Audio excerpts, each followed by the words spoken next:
Hey, my name is Benjamin Loeb. I'm a cinematographer on the film Pieces of a Woman, and this is the Go Creative Show. Hello and welcome to the Go Creative Show, a podcast for filmmakers. My name is Ben Consoli, and today's guest is Benjamin Loeb, the cinematographer for Pieces of a Woman. Ben, thank you so much for joining us today. Thank you for having me. And there's so much to talk about with this film, and between the super long one-er scenes and the way that you block this and the way that your cinematography choices for it. And I just cannot wait to dive into this because I know there's a lot to unpack. But before we get there, I just want to mention our sponsor, MZ Education for Creatives, and encourage you guys to follow us on Facebook, Instagram, Twitter, and of course, YouTube, because we're putting a whole bunch of exclusive content on YouTube that is just for our YouTube friends. So please go there, subscribe, hit the notification bell, and of course, subscribe to us on your favorite podcast app so you never miss an episode. Ben, I just finished watching the film today. I really, really liked it. I thought that I went into it with really high expectations. I have to tell you that because I read so many great reviews and I was just so interested in the content. And it met all of those expectations and really did exceed them. I think this is just a fantastic film. So first, congratulations on such a great piece of work. Thank you very much. Now, the story, for those of you guys that don't know, it's basically a story of a couple who, during a home birth, loses their child. And it's really an exploration in kind of like grief and tragedy. Would you agree, Ben? It seems like that really is the common theme. 100%. It really explores this idea of carrying the weight of that kind of loss, and what that does to specifically the couple in this film. Now, from a cinematography standpoint, when you're dealing with things like that, like how are there what kinds of techniques are you using to really give the audience that sense of grief? I mean, clearly the performance is going to be telling a lot of that story, but a lot of it is also in cinematography. So when you get this script and you talk to the director and you're told it's about grief, it's about loss, what do you start thinking about? For me, it's always different. Every film and every director will have his or hers sort of needs and desires for a film, but sort of unanimously for me and across the board, I like this idea of me not being an entity that takes you away from what is in front of the camera. For sure, this is a performance-based film, and without the performance, this film is nothing. It purely exists because of those performances. So for me, it was one of those things where I wanted to be able to sort of hold the tension and hold the weight of that performance.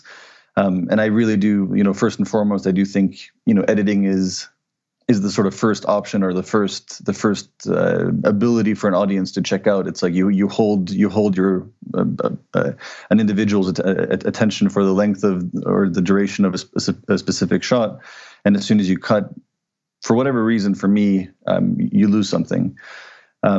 So in this film, like starting to talk to Cornell about him wanting to do the birth as a one-er, I saw a lot of potential in this idea of retaining and holding this tension and really sort of locking it in sort of to you as an audience member as well. But it was important to also feel like me as an entity or me as a human being wasn't the deciding force behind the camera. I didn't want it to feel like, and Cornell didn't want it to feel like I was making decisions for the audience. But we really wanted the camera to feel like it had a curiosity. We were always behind. We were always sort of learning things after the fact, and we were following and being intrigued by these humans who are essentially unfolding in front of us. And I think the idea for us was something in the vein of, Cornell wanted this film to feel very real and feel honest and rooted in reality.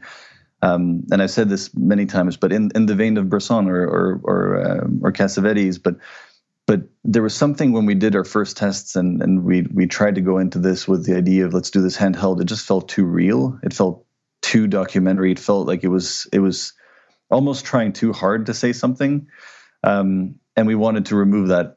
And that's kind of where we ended up with our approach of me operating the gimbal, which felt like sort of a non-human entity. It was kind of at a weird height, slightly lower than their faces. It was kind of always roving around, and I think it came from this notion that Cornell had told me very early on was this is the spirit of the lost one, he would always say.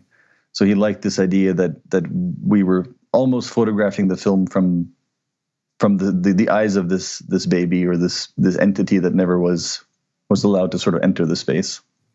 It's interesting that you say that, because I think perspective is such a huge issue when I watch this movie. Like, just to bring everybody up to speed, in the first, really the opening of the film pretty much is this long 20-something minute one-er shot of the birth. It's just one long shot, and definitely one of the high points of the film, and the scene that everyone's talking about. So we certainly are going to talk about it. But when I was watching the movie, I was like, something felt off the whole time. And I was trying to put my finger on what is it that feels unique about this, because visually it's just people talking, dialogue, there's no wild special effects, but something feels unique and different. And what kept coming to my mind was this idea that, like, I don't know whose perspective this cinematography is from. I don't know how I'm watching it. It was weird. At times I felt like a standard moviegoer just watching it.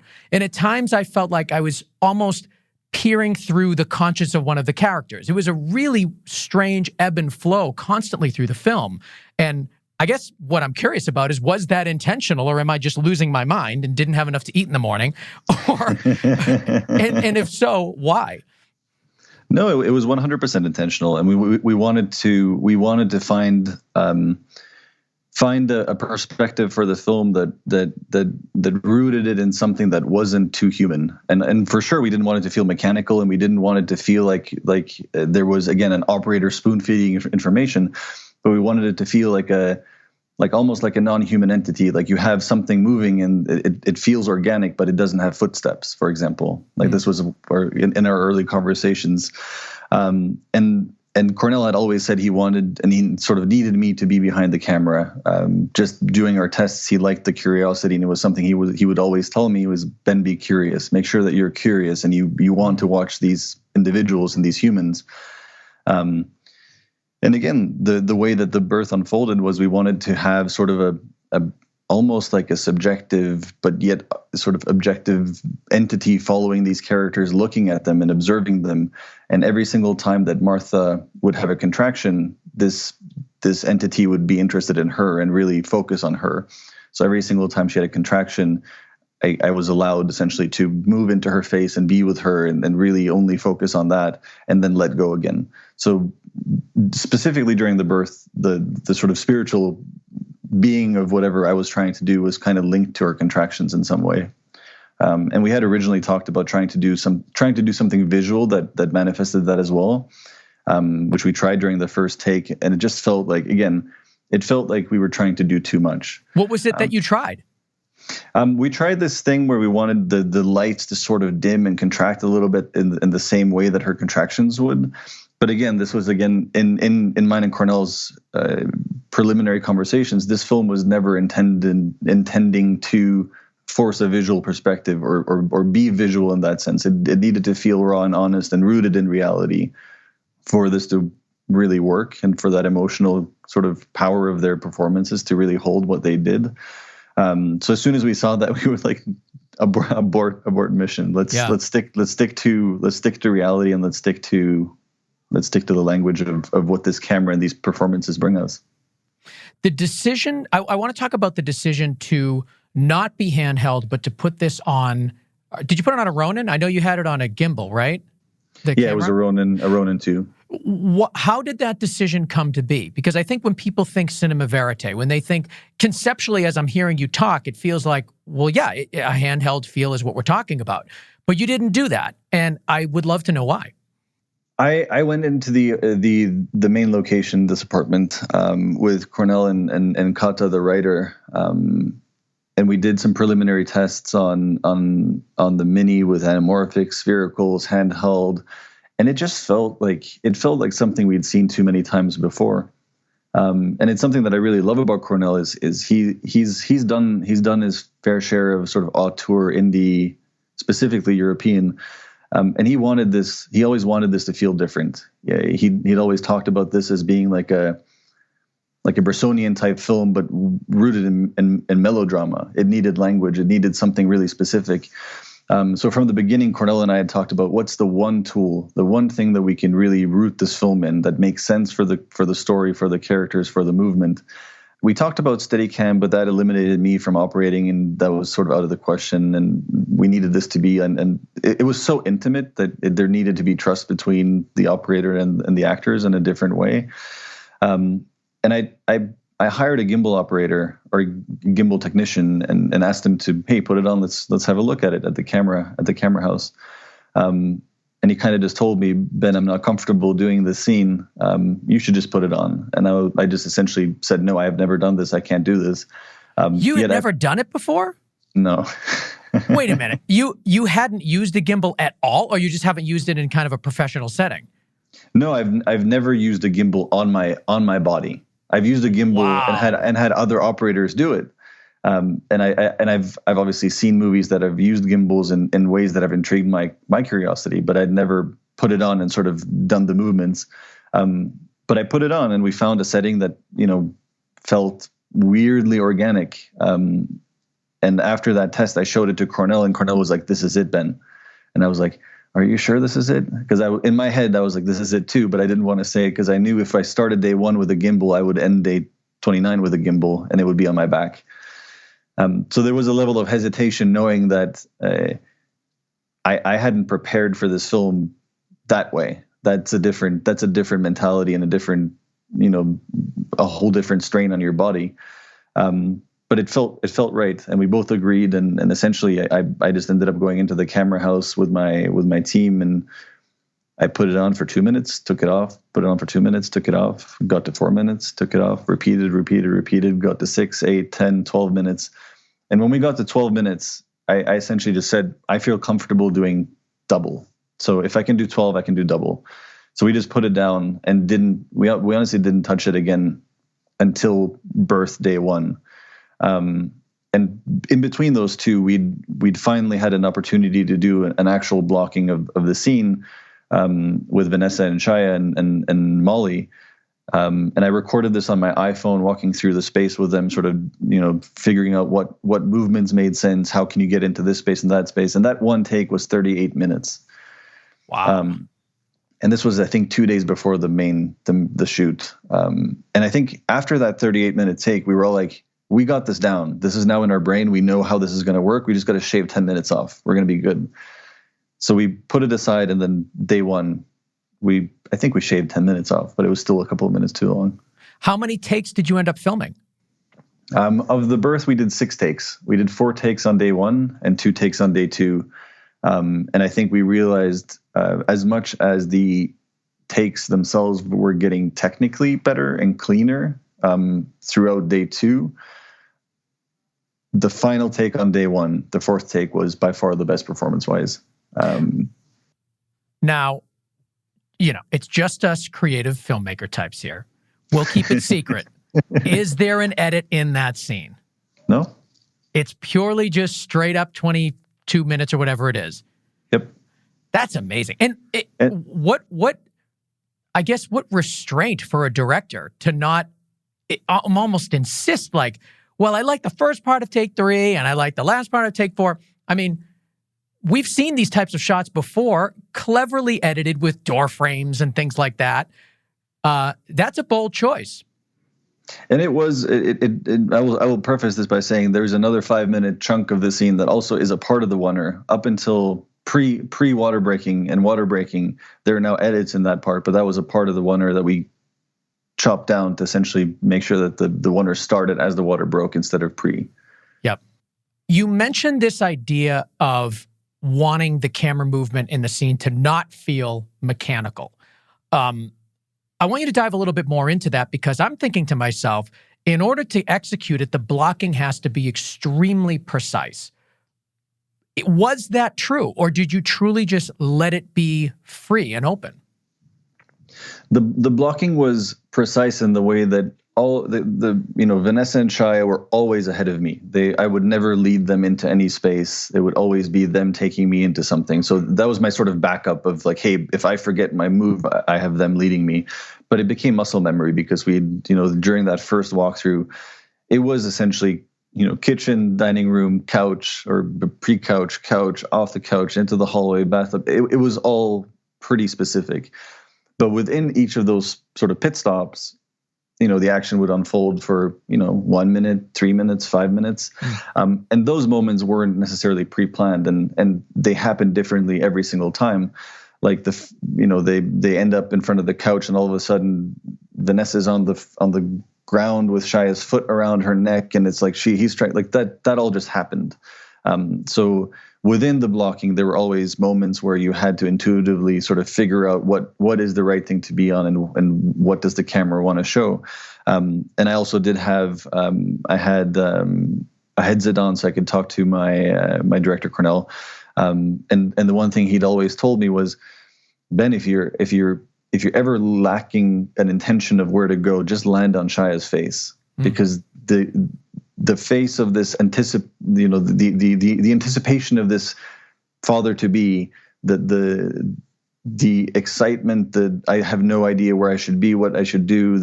It resembles what I felt. It resembles what Cornell felt, and he would always tell me, if you're ever in doubt, land on Shia's face. Vanessa was always phenomenal, but if you ever was in between Molly, her, you needed something, he was the middleman. And it was true. Every single time you needed something, he was there. Wow. So did you feel like there were a lot of moments where you adopted that rule rather? 100%. And it was always something where, Martha's character would be twisting and turning, and her face would be dug into the ground and away from me. And it was at certain moments you're like, I need a face. Yeah. I can hold on this for this long, but I need something to show something. And that would be, again, Molly was phenomenal. She came in and really killed that whole role. It was absolutely nuts for her to be thrown into this dynamic that had unfolded, which was intense. Like both Vanessa and Shia really took on these parts, and it was something that excited me, was knowing that we had two characters who were allowed to perform without restrictions, without boundaries. Like there was nothing we told them you cannot do, or you cannot go here, you cannot do this. Obviously they had the blocking and they had the script in some ways, but in the end it was, they can really become these characters. And that for me also, honestly, I didn't think about the gimbal. I became weightless in some way because of the adrenaline of that scene, and seeing these people perform in front of me, and having the ability to do the same myself. I knew that if I fucked up, I ruined everything. So it was kind of one of those things where I knew that I couldn't bail. So I had to step up to meet them in some way. And I think honestly that came from trust, because we never talked about, I know my position as the person behind the camera, and I know, especially in a film like this, the performance is king. Like I really have nothing to say other than trying to retain language and try to really keep it cohesive. But in essence, for me, it was make sure that I feel like I'm doing them a favor and not taking away from their performance. And it was something that was never talked about, but I think just based on us as human beings and the way that we interacted, we just knew that. And I think they just trusted me, like, Ben is going to be there, and he's going to be there for a reason. And if he's there, it means something. So they gave me that space.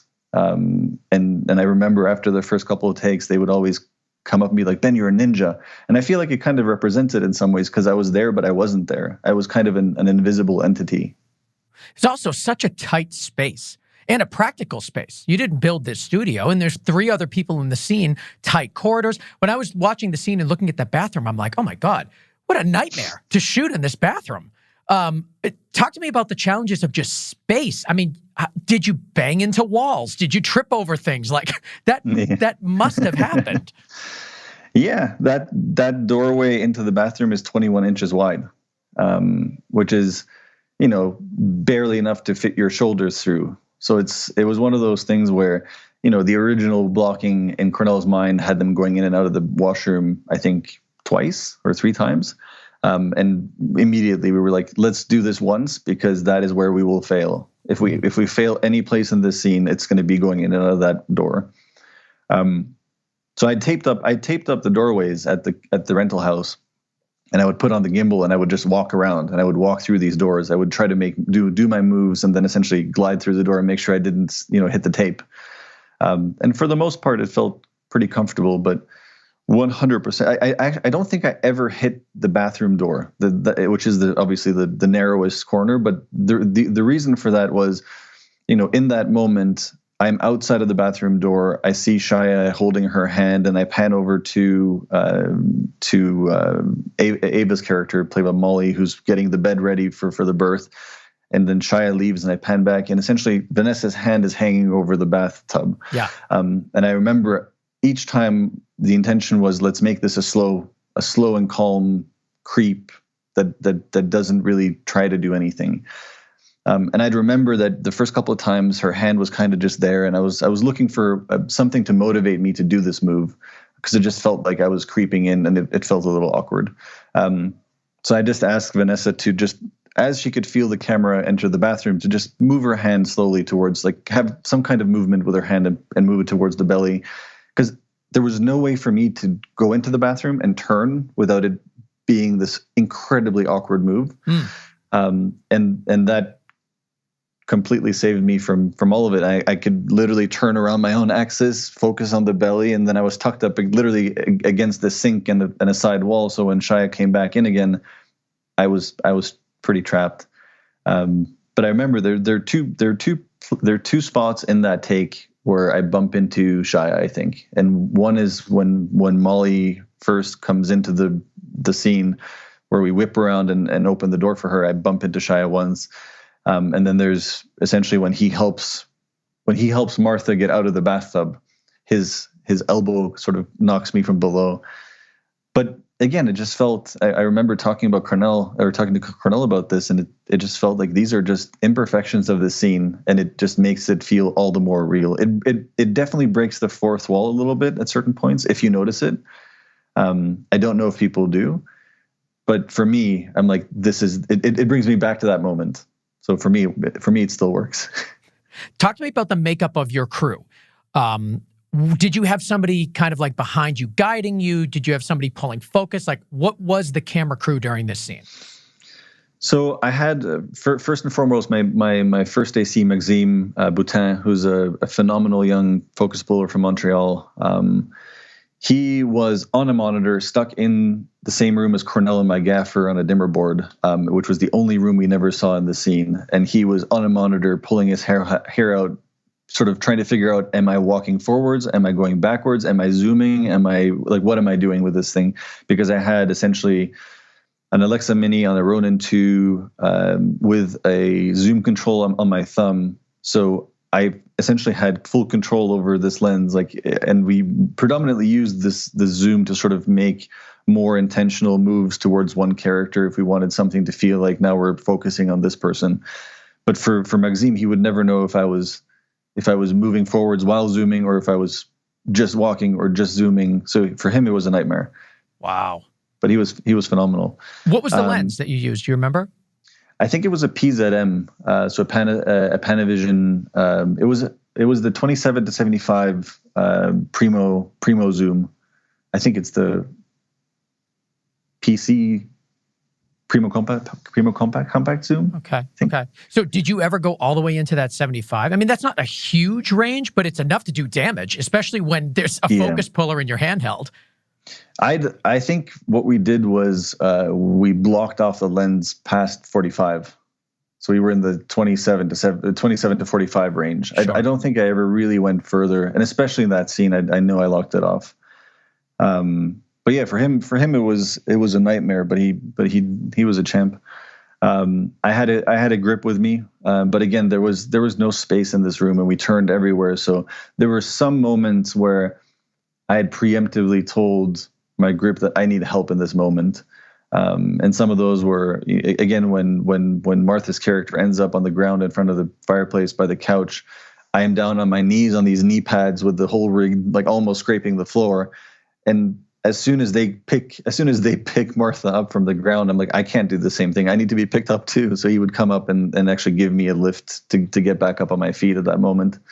But for the most part, it was just me trying to get through all these corners, because it was the three actors, it was myself and two boom operators, and that alone was quite a bit. Wow. So you, two boom operators, and the three actors all floating around in that space. That is an achievement in and of itself. Do you have any footage of making of that scene? That would be so interesting to see. You should have mounted little GoPros in the ceiling or something so we can see how you float through the space. I should have hidden a GoPro on my arm. That would have been amazing. That actually would have been really cool. All right, you guys listening, the next time any of you are doing these big one-er shots, throw a GoPro on your camera. Let us see kind of what the environment is looking like. I think that would be so cool to see that. Next time you're doing a 30-minute one-er. Exactly. I want to talk about your approach to lighting, because you're in a 360 space, and of course, other scenes in the film. But before we do that, I just want to quickly mention our sponsor, MZ, Education for Creatives. So it's perfect for us here at Go Creative Show. And the reason that I love MZ is it's hundreds of hours of high-quality, video-based filmmaking education. Really good quality stuff. And the education's great, but it's the teachers themselves that are really the most impressive. I mean, you're learning from people that you know and love already.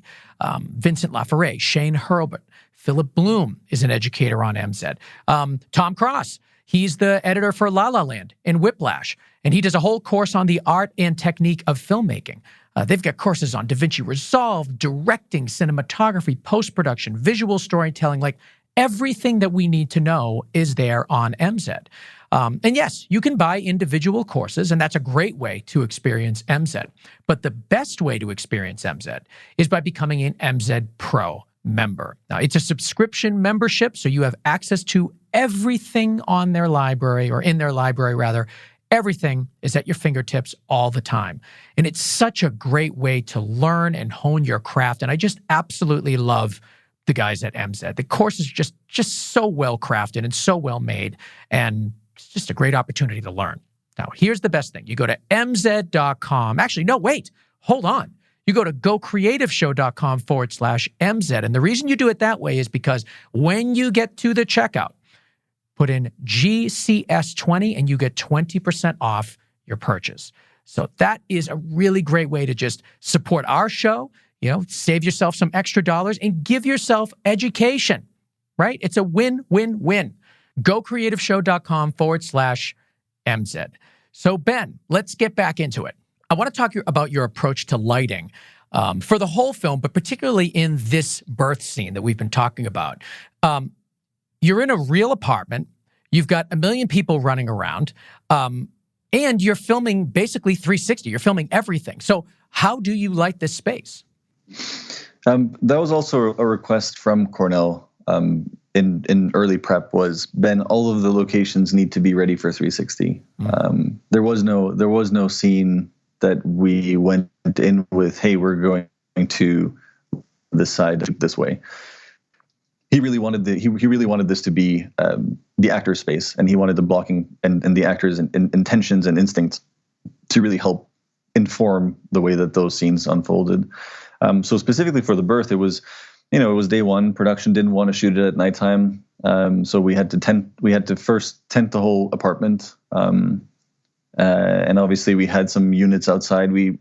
I'm not a huge fan of this idea of moonlight, and I will preface this by saying I'm in Albuquerque, New Mexico right now, and I've never seen a moon so bright. Like, it feels like there's a massive moon box outside every night, but I just don't like that feeling. So we agreed that nighttime is dark, and that's how we perceive the outside. So we would sort of put some units outside just to give shape and the feeling of practicals or street lamps.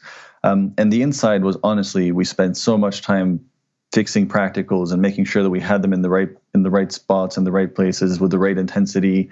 knowing the positions of each thing so that my gaffer could essentially ride the dimmer board as we moved through to make sure that things, our neg side was to our liking at that point.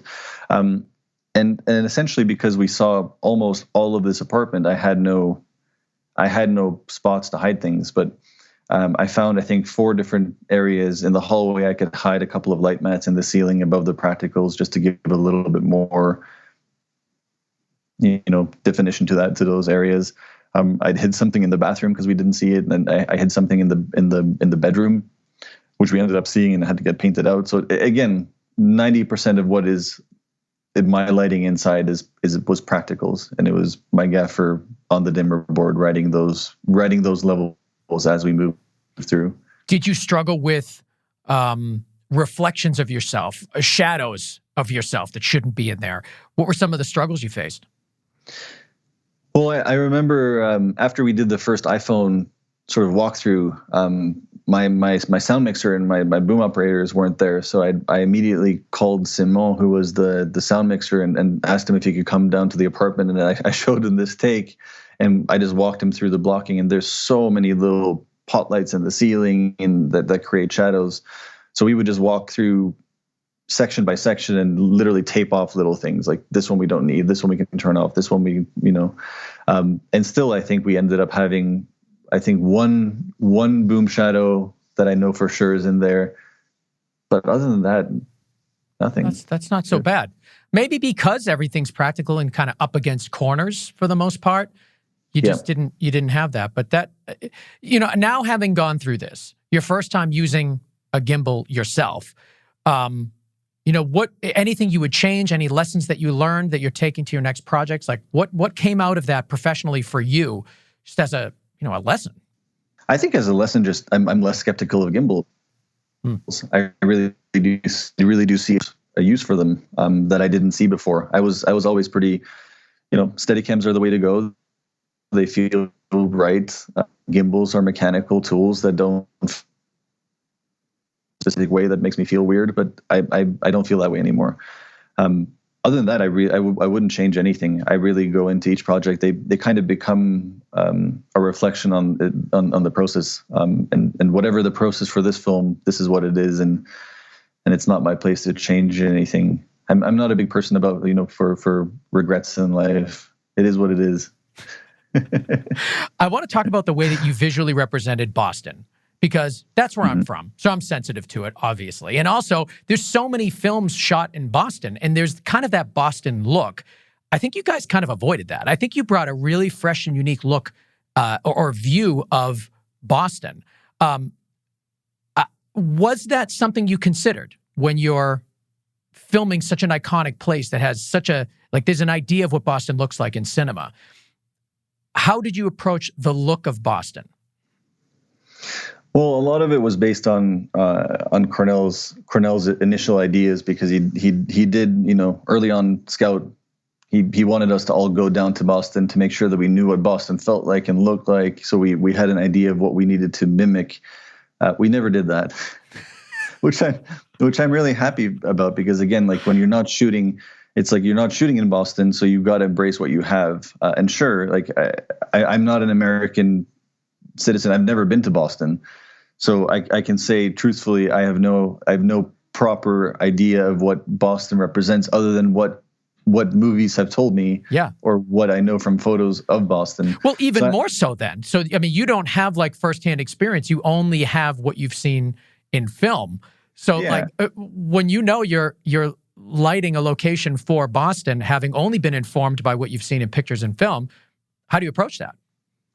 I will say for me, at a certain point, you know the sort of geographical layout and what is more prominent and less prominent, and you decide, hey, let's pick locations that cater more towards this idea of what this might be. But for me, I didn't go in thinking, hey, I need to make this look like Boston. I just knew that we were shooting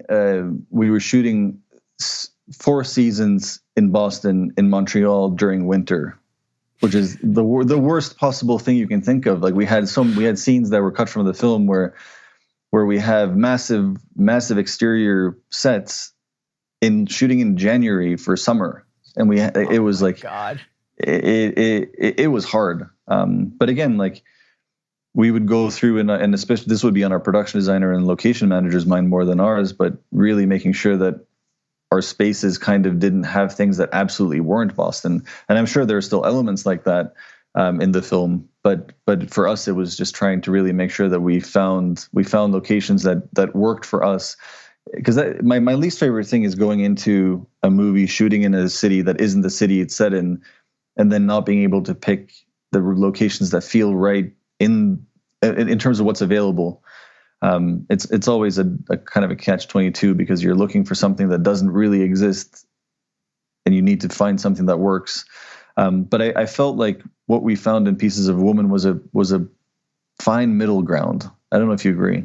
I do agree. I think, like I said, I mean, I feel like you guys didn't. Oftentimes, I feel like people they'll try to use all the Boston-y things to like make it really feel like Boston. And I'm sure LA residents feel the same way when people try to make a movie look like, hey, we're in LA and you really want everybody to know it. I think any place that is, a destination that people have experience with on vacations and in cinema, I feel like you guys avoided, you almost don't even know where you are. Like it's just a place and it goes away. It isn't a character in the film, which happens so often when you do films in Boston, and it's just New York as well. 100%. And I will say, like, I do think it was important for Cornell to set this in Boston, but I will say, and we did talk about this, the location doesn't matter.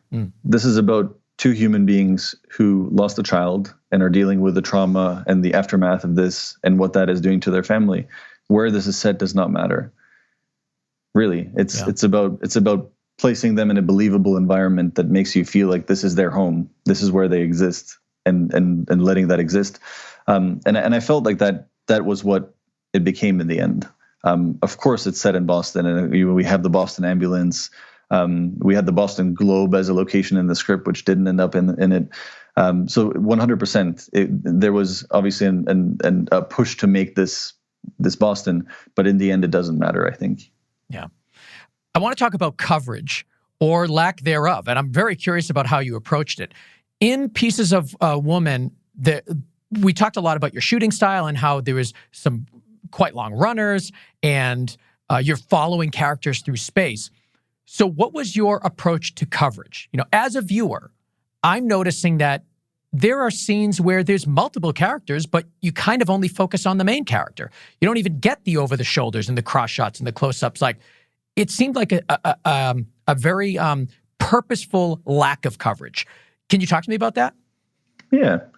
Like, I think the idea of coverage, again, sort of stems from this idea we have about film that comes from recipe, and predominantly TV, I think.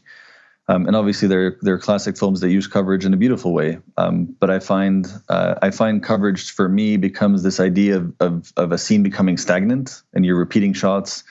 Like I remember seeing Call Me By Your Name for the first time and realizing that every single shot was moving you forwards in the story always. Like you'd never go back to the same shot, and it was always kind of pushing the story. And for this film, it's such a mix of a melodrama, cinema verite. Like there's even like mumblecore elements to it, where in the pre-dinner scene where they're talking about the white stripes, and you're like, what the hell are they talking about? But it was kind of this idea that we really wanted to base our experience in Martha, and all these characters and these family members exist, but they exist in and around her and her energy, and that's kind of what is the trigger for all of it in some ways. So I think the best example is that dinner scene where there is a ton of coverage, and you could have shot that in 92 different shots and angles, and it just felt like we wanted to experience this again in a similar way to The Birth. And this was again a part of the conversation where these two scenes wanted to sort of be on the same pillar and kind of represent one another in some ways. And one was pre, one was post. And obviously this pre-dinner scene leads to the sort of breakdown of the two main characters, the mother and the daughter who loses her child.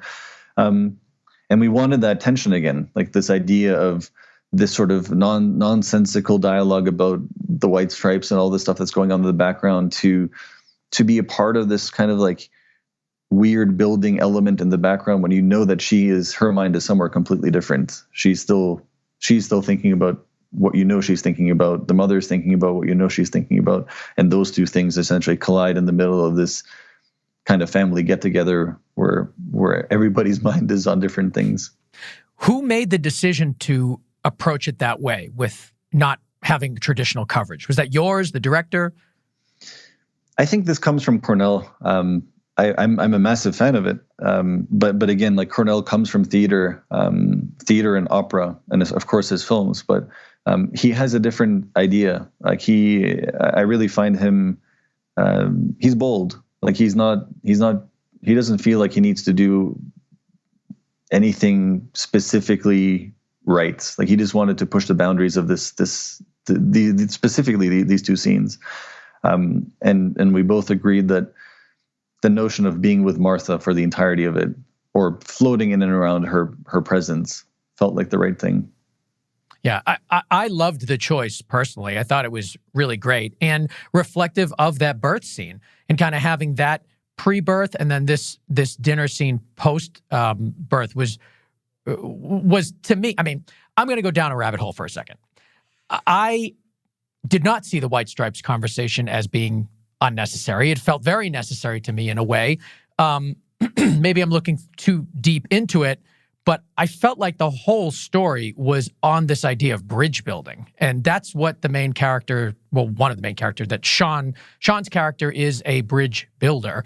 And this idea of resonance, when he has his monologue about, the vibrations of different entities working together, but if they're too strong, they can break apart. And for those of you that saw the film, this moment. There are many references to the idea of two things holding something up and then breaking apart. And I saw it all throughout the film. In the White Stripes conversation, the very first thing I thought is, why are they talking about this? But then immediately I'm like, that is a relationship story. Every time there was dialogue that felt mundane and unnecessary, there really was some meaning in there. And I just love that. And I thought that's a testament to the writing for sure. No, seeing you're nodding, I'm thinking maybe this isn't a rabbit hole. Maybe it is real and something's going on there. But it just felt right to me.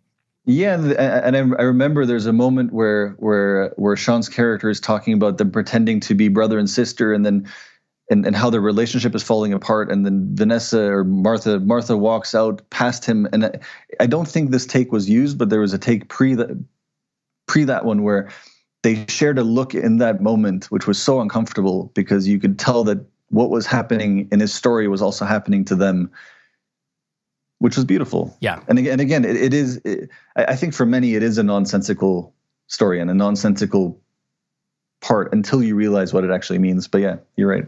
Let's talk about the lighting in this pre-dinner scene. Again, another situation where you need to be 360, although this time it's daytime. So you have a totally different look within the space, and a much larger space as well, and a lot more characters. So what was your approach to that? Well, I knew that this house was much bigger and had a lot more room for us to actually hide units in. So I'd rigged up LEDs in most of the ceilings to sort of help the ambience, and then I had numerous HMIs kind of stacked around the house based on the sun path. Kind of giving us a key for each and every single moment. So for this one, it was more of an ordeal to put together, but in some ways it felt easier than the birth. Yeah. And at the end of this scene is the first time we see another character that isn't, Sean and I'm so bad with names, Martha. It's the first time we land on a character's face for a long period of time that isn't that couple. And it's Elizabeth, Ellen Bernstein's character. Tell me about your approach to that scene. It's a really powerful scene. It's a deviation from the way you've been filming the rest of it. How did you make those decisions? We knew that the pre-dinner scene would kind of be broken up into a few elements. We knew that it would be the majority of this chunk up until the monologue. We knew that post the monologue, you'd have this interaction with Sean's character, So we sort of knew it needed a few different elements, and we couldn't do this one or all the way through again. And it felt like as these two characters, these two sort of giants in this film, Ellen and Vanessa sort of meet and really stop and sort of hold each other accountable to something. It needed to go back into coverage, and it needed to be something where it wasn't about anything but one face and another face. We wanted it to be these two faces just talking to each other. And I felt like, again, seeing Ellen's performance that first time on her close-up, it was like you have shivers. Like there's nothing else. Like what else do you need? Like you for sure you could cover it in multiple ways, but what else do you want? Yeah. Like it doesn't need anything. And it reflects the visual language of the film to just let something linger. It's just a unique choice to have it be on her for the first time, on someone else for such a long time. I thought it was great. Yeah. In our last few minutes, I want to talk about the color of this film. It's got a really strong color tone all throughout, very consistent. Talk to me about sort of how you landed on that palette and what you did to stay within it. So for the most part, Cornell and I had never worked together before this film. And I usually find that directors want, their DPs to watch all these movies and make sure that their taste is aligned with their directors. Cornell didn't do any of that. And it really surprised me and caught me off guard. He sent me two painters. He sent me Lucien Freud and Baltus. And he said, look at these paintings. This is what I want you to see. And those two painters and the way that they rendered their subjects, the colors, the way that they look at subjects, became the main reference for how to photograph this film. Color-wise, palette-wise, almost like just the feeling of how to watch a subject kind of came from there. So that's kind of where we built our palette from. Obviously, I'd created a LUT for my camera with my colorist pre-shoot, and we really tried to stay within that realm and keep this a warm film, like in the pastel-y tone, and hold that through the DI. But it was from those two painters. So when you get that, when you're not using film as reference, is this something that excited you? Like, did it feel like you had more room to interpret yourself, or was it kind of scary in a way because now you're trying to figure out what exactly does this director want? Is he messing with me? What's happening here? It definitely takes a while to figure out if you're on the same page when you start working, and it did take a couple of weeks to really realize, like, okay, we are talking the same language.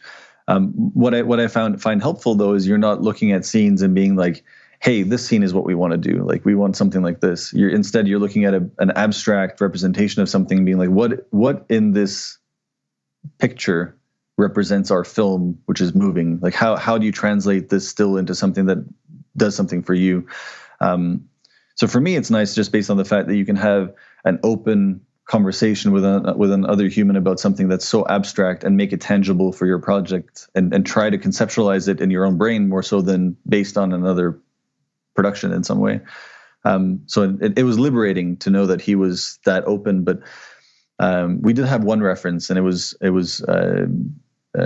Jeanne d'Arc, the trial of Jeanne d'Arc, which became the main reference and the only actual movie reference within the film, which was used for the birth, for the court, which we wanted to have every single person photographed sort of medium shot, head and face in the center, and just cut between every single person, sort of unifying everybody a little bit towards the end.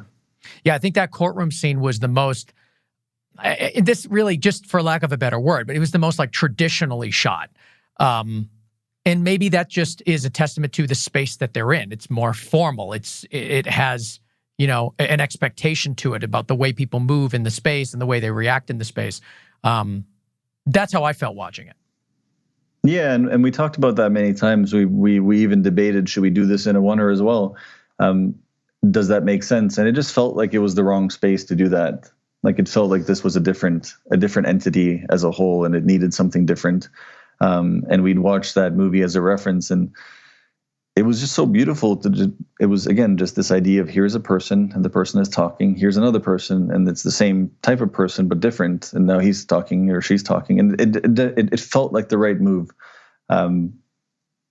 Definitely a staggering difference between the rest of the film and that, but I feel like for that specific purpose it worked. And the last thing I want to talk to you about is the final shot of the film in the apple tree. Now, apples are one of the themes of the film. For anybody that watched it, you know why. There was a decision there to not clearly see or understand exactly what's going on. You have an assumption of what's going on, but you filmed the whole thing through the branches of a tree, so your view is kind of obstructed. Talk to me about that decision. And I think, and to me, it's another one of those moments where you're really refraining from traditional coverage. You're just shooting it in a really unique way. I loved it. Tell me about that decision.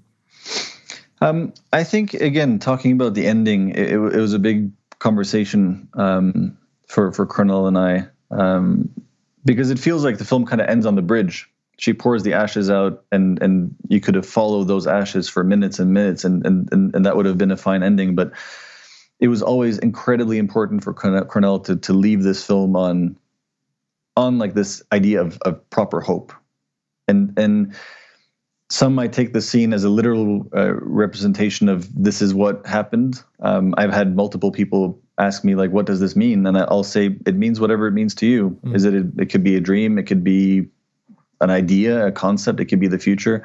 But again, like, we wanted to shoot something that could be something that made you think a little bit, and not so much as a proper statement of, this is it.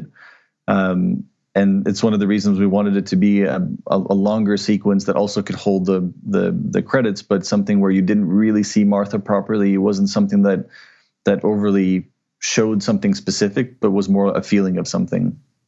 Yeah, it feels dreamlike to me, because you almost think, like, was this her childhood? Like, is that her as a little girl? Then, of course, the apple tree, you're thinking, did the seedlings grow up? But how is that possible? It would have taken forever. So there's a lot to interpret there, and I think obviously intentional, but a great way to end that film. I loved it. I'm glad that scene was in there, because you're right, it could have ended at the bridge. But I like that little extra piece at the end. It gives it something. And as a fun fact, that one shot was shot in Norway. Oh, really? Yeah. Why did you move production all the way to Norway? There are apple trees all over the place. You know that, right? Exactly. No, well, Cornell is based in Hungary and Berlin, and I live in Oslo. And we wrapped this film, principal photography, we wrapped in January 28th, 2020. So as we were going into the edit, the pandemic hit, and we hadn't shot this one scene, and we knew that we needed it. And there were a couple of other pickups that we needed too. So we had planned to schedule a pickup shoot for April, May, and the only country that would let us in was Norway. Oh, wow. Yeah. Wow. So there you go. There's one way that COVID impacted your production, but ended up working out nice, because that's where you are anyway. Exactly. I was happy. Exactly. I love it. So what's next for you, Benjamin? I'm in Albuquerque, New Mexico, prepping Jesse Eisenberg's directorial debut. Oh, wow. Is there a title? Is he what? Is there a title? Yeah, when you finish saving the world. Nice. That's great. Can you tell us anything about it? A premise, a synopsis, a style? I would say there is an audiobook that Jesse wrote during the pandemic, that he released, which is loosely the same. It's the film is based off of that, but it's different. Nice. But it's very much, Jesse wrote it and he's directing it. So it is very much in the vein of his personality, which I really like. Oh, how exciting. That's great. Good for you. Well, good luck to you on this film. Pieces of a Woman is available now on Netflix. It is awesome, and you guys should definitely check it out if you haven't already. And if you have, watch it again. Now that you've heard about how this thing was made, it makes it even better. I want to plug your website, loebben.com, LOEBBEN.com. Anything else you want to plug? Instagram, Twitter? I don't have any. Look at you. You're better off for it. Believe me, you are better off for it. Benjamin Loeb, cinematographer of Pieces of a Woman, thank you so much for joining us today. Thank you for having me. All right. I want to thank Benjamin Loeb for coming on the Go Creative Show, talking to us all about his film, Pieces of a Woman. You guys definitely need to check this film out. It's on Netflix. It's available now. I want to thank our sponsor, MZ Education for Creatives. And don't forget, you get 20% off your MZ purchase by typing in GCS20 at checkout. So definitely do that. You support us and you save a few bucks, right? Who doesn't want that? Also, I want to encourage you to follow us on social media, Instagram, Facebook, Twitter, and YouTube. And for those of you guys already watching us on YouTube, subscribe to us and hit the notification bell, because here's the thing. We put exclusive content on YouTube that nobody else sees except our YouTube friends. So please subscribe to us there for exclusive content from the show. And also subscribe to us on your favorite podcast app so you never miss an episode. I want to thank Dave Siegel for mixing and mastering and making the show sound so great. You can find him at siegelsound.com and on Instagram, SiegelSound. And of course, our producer, Connor Crosby, for putting this whole thing together behind the scenes. You can find him at ignitionvisuals.com. Of course, all things Go Creative Show are right there at gocreativeshow.com. Leave us some comments. Let us know what you think of the show. And we'll see you next week on another episode of Go Creative Show, a podcast for filmmakers.